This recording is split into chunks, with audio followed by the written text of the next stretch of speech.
Today's topic is partnership. So what is the meaning of partnership?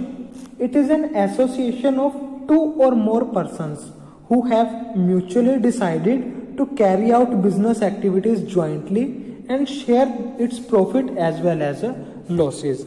It is that form of organization in which two or more than two persons willingly join hands and agree to run some lawful business. Lawful business means the law must permit the partnership firm to run that kind of activities. So next is features of partnership. So features of partnership can be divided into two parts: statutory features and general feature. The features which are specified or declared in the Partnership Act can be termed as statutory features, and the features not specifically mentioned in the Partnership Act can be termed as general features. So statutory features are, first one is more than one person.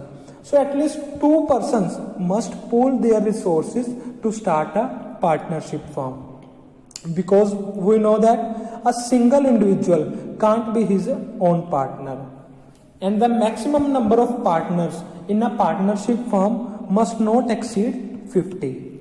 If at any point of time the number of partners if exceeds 50, then it can be termed as a illegal partnership. And due to any reason, if the number of partners reduces to 1, for example, if a person dies in case of 2 persons, then the partnership is automatically dissolved. Next one is existence of business.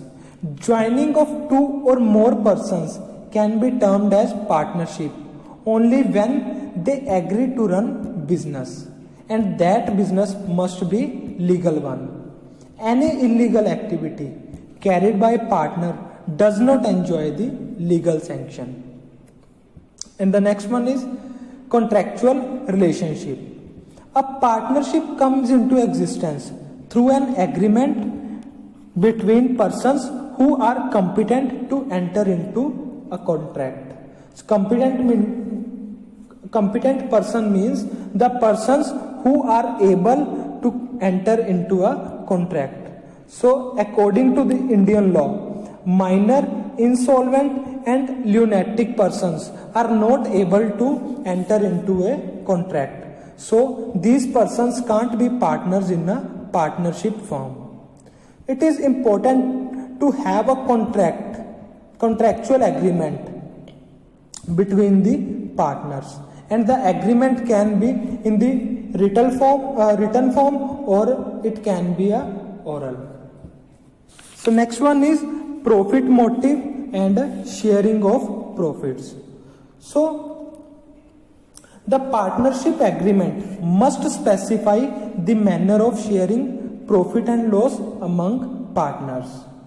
Partnership firm whose motive is not to earn profit cannot be called partnership firm. However, mere sharing of profit is not an conclusive evidence of partnership. In this sense, employees sharing profits can't be termed as partners of the firm if there is no agreement between those persons. And the last one is principal and agent relationship. Every partner acts as an agent of the firm as well as to the other partners. So if all the partners are doing activities jointly, or the activities are done by one nominated partner, then all the other partner will be held liable for the activities done by the nominated partner. So these were the features of partnership firm. Next one is general features. So general features are those features which are not laid down in the law. And the first one is unlimited liability. Means the liability of the partner is not limited to the extent of capital invested by him in the partnership firm. So in case of losses to the partnership firm, or in case of dissolution of partnership firm, if the firm's assets are not able to pay the debts to the outsider, in that case the personal properties of the partner will be used to pay the liabilities to the outsiders. And the next is no separate legal entity. In the eyes of law, partners and partnership firms are one and same thing. It means all the contracts connected with the firm are also applicable to partners individually as well as collectively. So the liabilities of the partnership firm will also be the personal liabilities of those partners. And the third one is utmost good faith. Partnership is built on the principle of utmost good faith. So partners are supposed to act for the benefit of all other partners. And if the trust is broken and the partners start working for their individual interest, then the partnership firm will crush under its own weight. So there must be a faith among all the partners. Last one is restriction on transfer of interest. So under a partnership firm, a partner cannot transfer his interest without consulting other partners or without the approval of all other partners. All the remaining partners will be willing to accept the new partner only when they find him trustworthy. So these were the features of partnership. These are the general features of partnership. And the next topic is types of partnership. On the basis of the nature of partnership, it can be categorized as follows: general and limited partnership. In general partnership, the liability of all the members is unlimited. Means in case of heavy losses to the firm, their personal properties will also be utilized if the assets of the firm are not able to pay the liabilities to outsiders. On the other hand, under limited partnership, there are two types of partners. First one is general partners, second one is special partners. General partners are those partners whose liability is unlimited, whereas special partners are those partners whose liability is limited to the extent of capital investment or guarantee taken by them. So to form a partnership firm, there must be at least one general partner in a partnership firm. Next is partnership at will and particular partnership. While forming a partnership, if there is no clause about the expiration of such a partnership, then we will call it a partnership at will. But when the partnership is for a particular venture or for the achievement of a particular goal, then it will be called as a particular partnership. After the completion of that particular venture or for the objective for which it was formed is achieved, then a particular partnership will come to an end. And the last one is legal and illegal partnership. If the motive of the partnership firm is to carry those business activities which are legal, or if the partnership firm is run on rules and regulations which are according to Partnership Act 1932, then it will be treated as a legal partnership. And the partnership becomes illegal if the following conditions are satisfied. First one is if the main purpose of partnership firm is illegal, means if the partnership firm is carrying any kind of illegal activities, then it will be a illegal partnership. Second one is if at any point of time the number of persons exceeds 50 and if the number of persons reduced to 1, then it will be treated as a illegal partnership. And the last one is if the business of the partnership firm is against a public policy, means if the partnership firm carries on such a kind of business which harms the interest of public, then it will be treated as a illegal partnership. So these were the kinds of partnership. Next topic is merits and limitations of partnership. First one is merits of partnership. First point is easy formation. Like sole proprietorship, it is very easy to form partnership because no legal formalities or no legal documents are required for the formation of partnership firm, and also the expenses involved for the establishment of a partnership are very low. Second one is balanced decision. As compared to sole proprietorship, the decisions made under partnership firm are more balanced because there are many partners in a partnership firm and all the partners have different skills, knowledge and capacity. So there is specialization in decision making and there are few chances of taking wrong decisions. Third one is more financial resources. It is possible to collect a large amount of capital due to number of partners. New partners can be admitted to raise further capital whenever necessary. Next point is division of work. Like sole proprietorship, under partnership firm, no individual person has to bear the burden of losses individually. Instead of it, all the losses of the firm are shared by all the partners equally or according to their profit and loss ratio. Last one is secrecy. Partnership firms are not required to publish their annual accounts. Also, the auditing of their accounts is no essential. Also, the partnership firms don't have to report their accounts or documents with government authorities. So secrecy can be maintained regarding the partnership firm. Next is limitations of partnership. First one is unlimited liability. Like sole proprietorship, the liability of partners under partnership firm is not limited to the extent of their capital investment, but they will be held liable for all the contracts entered into by a partnership firm collectively or individually.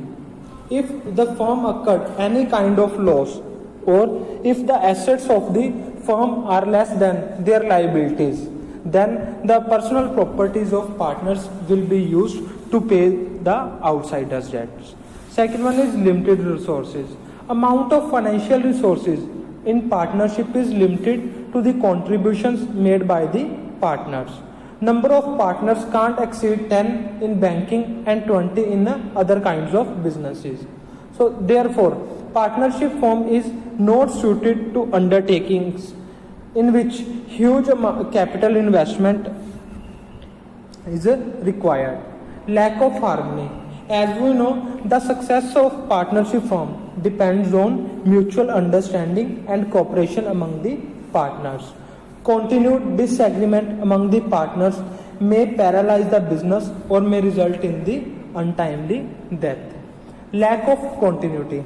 The existence of partnership firm is very uncertain because in case of death of any partner or a partner becoming insane, the partnership firm will come to an end in case of two partners. In addition to this, every partner has a right to terminate the partnership after giving a prior notice. Last one is lack of public faith. Since partnership firm is not required to publish their accounts with the registrar, so the public does not came to know about the real position of the business. So the public hesitate to advance loan to the partnership firm because the actual position of the business is not known to them. So these were the merits and limitations of partnership firm. Next is types of partners. There are generally two types of partner in a partnership firm. Firstly, full-fledged partner. Second one are non-full-fledged partner.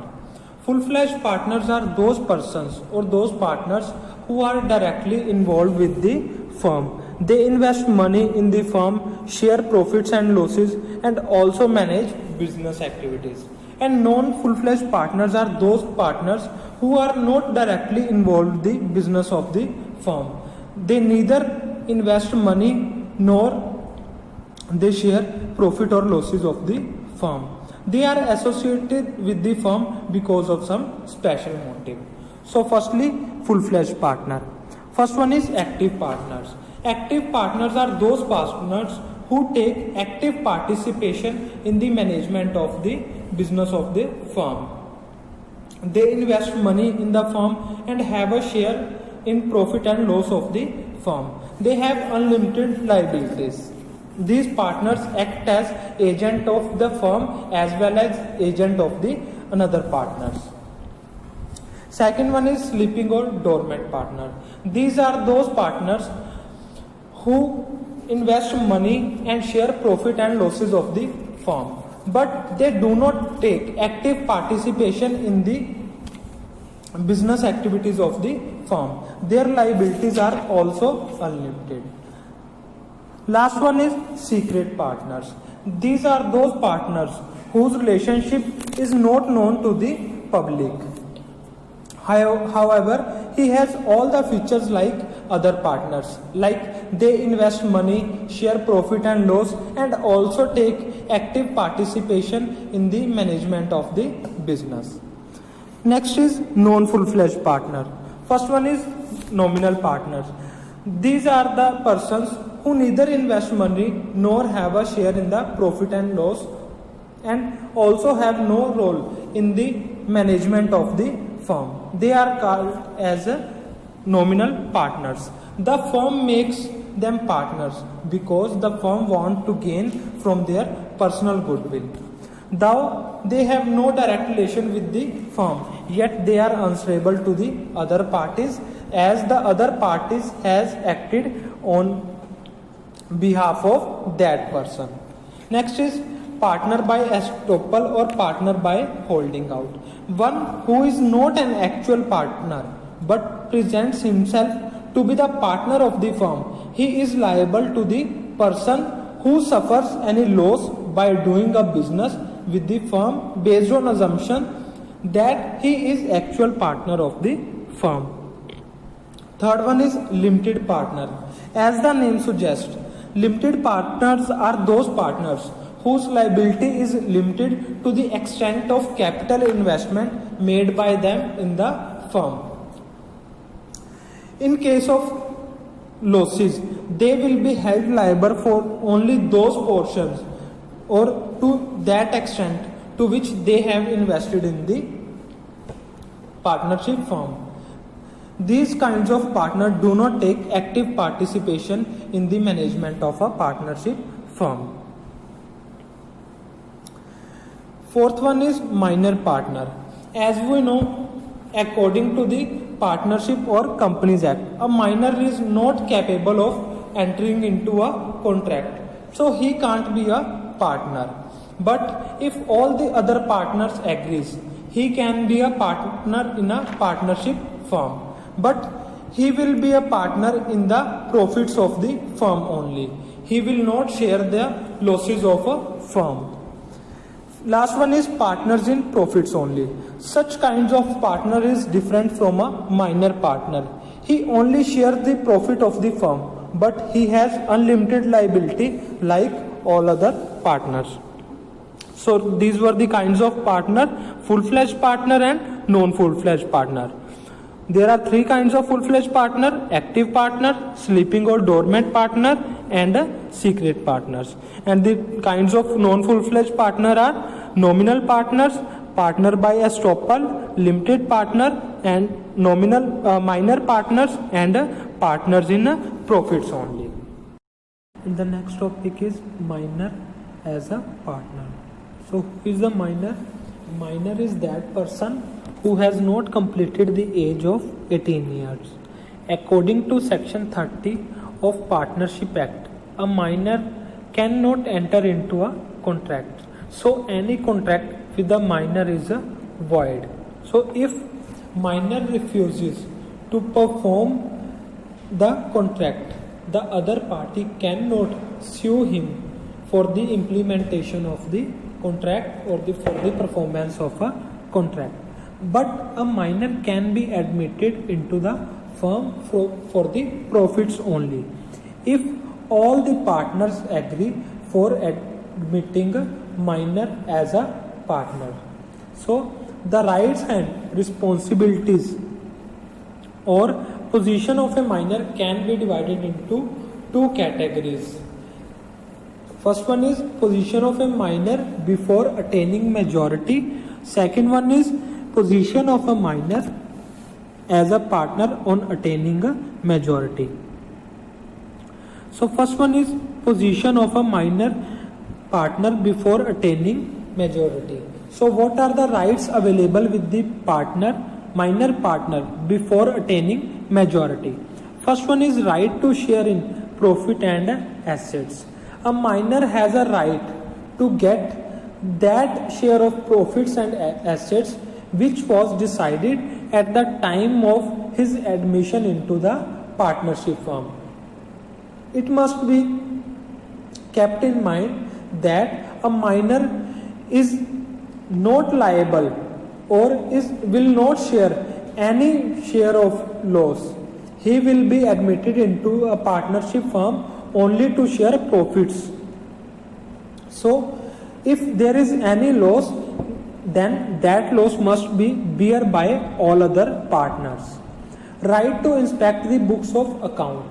A minor has full right to view, inspect or to get a copy of books of accounts of the firm. But he has no right to inspect those books which contains secrets of the firm. And the last one is right to file suit. A minor partner can file a suit against the firm for the payment of his share at the time of his retirement or quitting the partnership firm. Next one is responsibilities of a minor partner. A minor partner will be held liable for only that portion to which he has invested amount into the partnership firm, while the other partners of the firm, their liabilities will be unlimited. Second one is position of a minor partner on attaining a majority. So a public notice regarding minor's willingness to remain a partner or not is to be served by him, and such notice must be given within 6 months of his attaining majority. If he does not give any such notice to the public, then he will be treated as a full-fledged partner. So his position in the firm is determined on the basis of this notice, and on the basis of that notice, the position of a minor can be divided into two categories. First one is when he elects to remain a partner, means on attaining majority, that minor person wants to continue as a partner. In that case, his position will be as follows. First one is his liabilities will be unlimited. Previously, his liabilities were limited to the extent of capital investment. But now he is a major and he wants to continue as a partner of the firm. And now his liabilities will be unlimited. He will also get a share in the losses along with the profits. When he was a minor, he was only sharing profits of the firm. But now he is a major and he is continuing the partnership firm. Then now from that particular date, that person will also share the losses of the firm, if any. He will be responsible for the act of the firm made during his tenure of minority with the retrospective effects. Means all the contracts which were done when he was a minor, now he will be held responsible for all those contracts which were previously done by the firm or by other partners. Second one is when minor partner does not want to continue as a partner, but he wants to quit the partnership firm. First one is his rights and responsibilities will be of minor till the date of a public notice.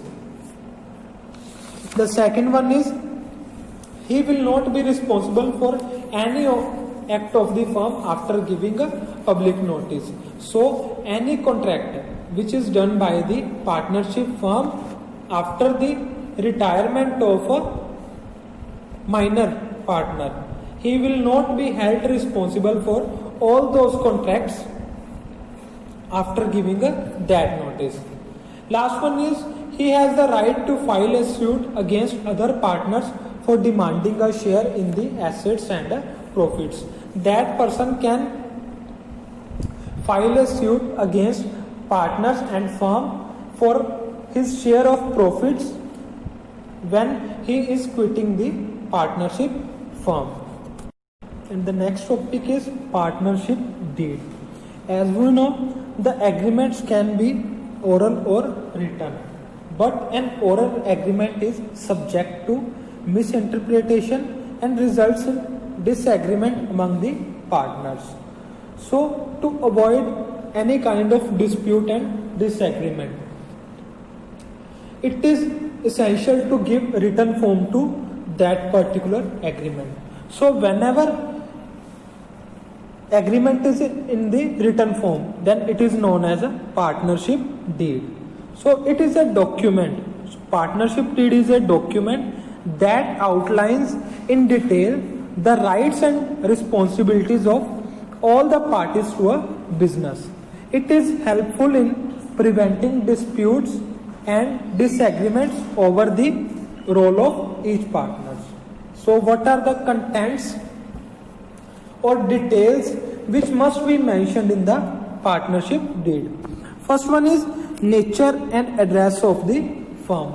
Firstly, the name of the partnership firm must be mentioned in the partnership deed. The name of the partnership firm must not be similar to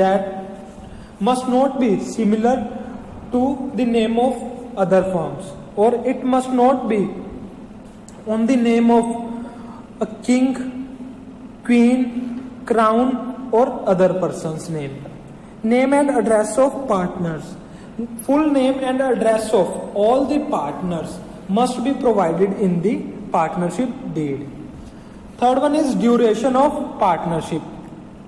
Whether the partnership is for a specific period of time or it is for a particular venture. If it is for a specific period of time, then the time for which it will continue must be specified. Nature and scope of firm's business.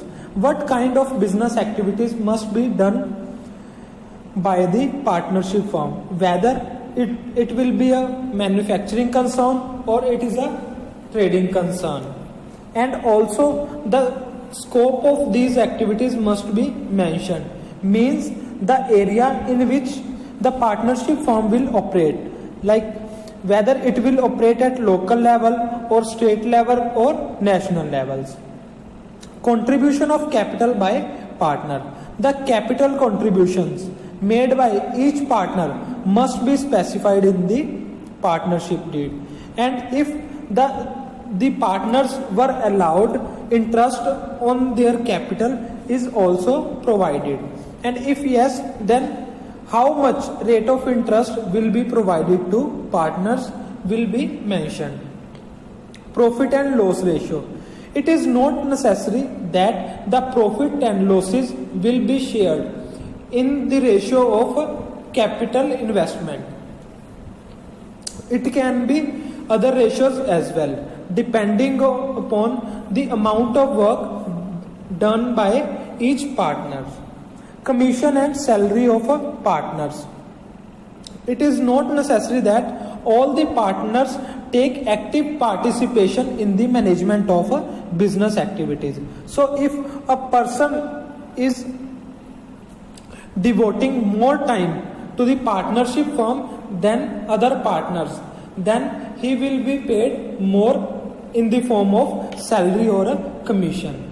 If the partners will be paid any kind of such commission or salary, then it must be specified in the partnership deed.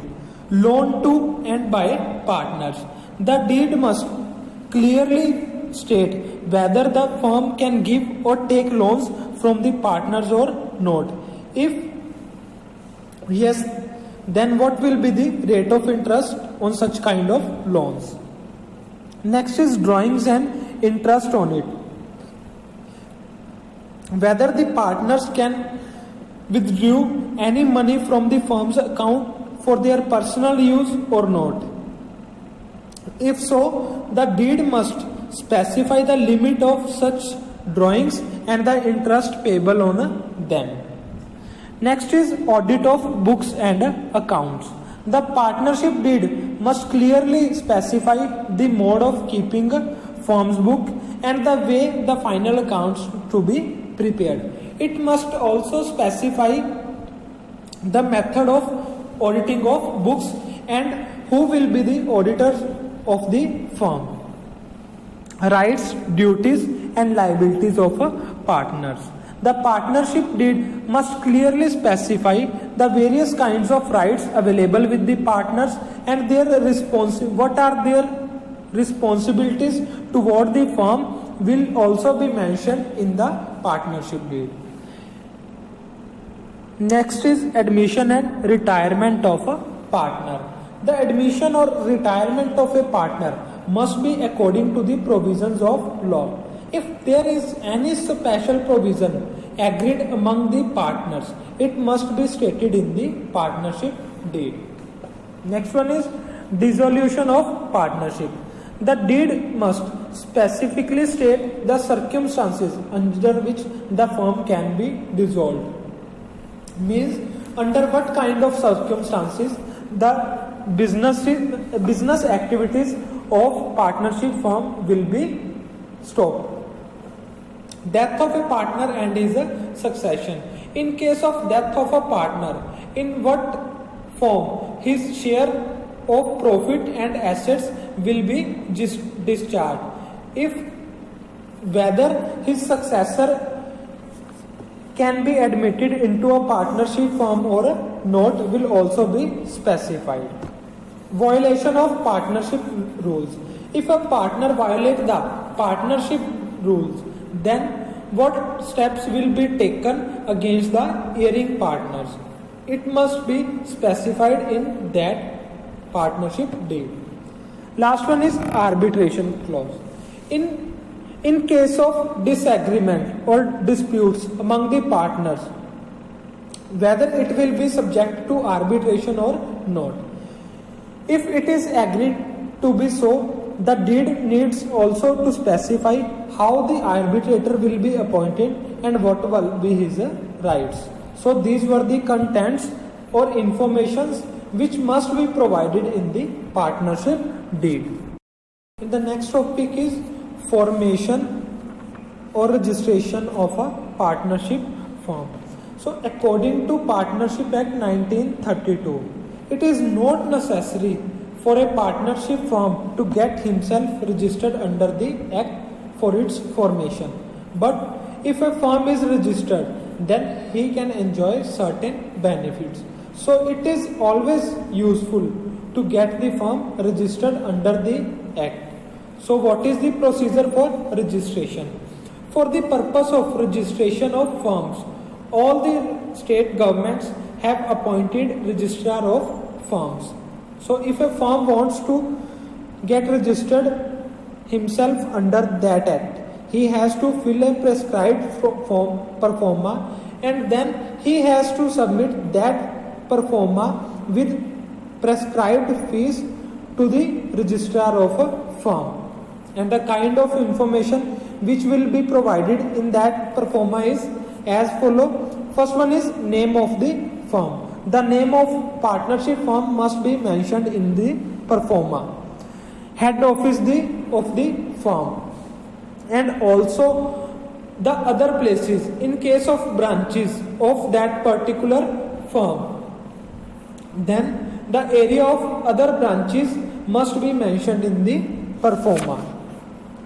Full name and address of all the partners of the partnership firm must be mentioned, and also the contributions made by them, it will be specified. The date on which each partner has entered into the partnership must be provided in the pro forma. And if the partnership is for a particular period or for a specific venture. If the partnership is for a specific period of time, then the time duration for which the partnership firm will work will be mentioned. And last, signature of all the partners or their representative must be provided on the pro forma. So if the registrar is satisfied that he has all the necessary information, then he will register the partnership firm under a suitable name and issue a certificate of registration to that particular firm. So if the partnership firm make any changes in their firm or regarding any kind of rules, so it has to give notice regarding those alterations to the registrar within 14 days of such change.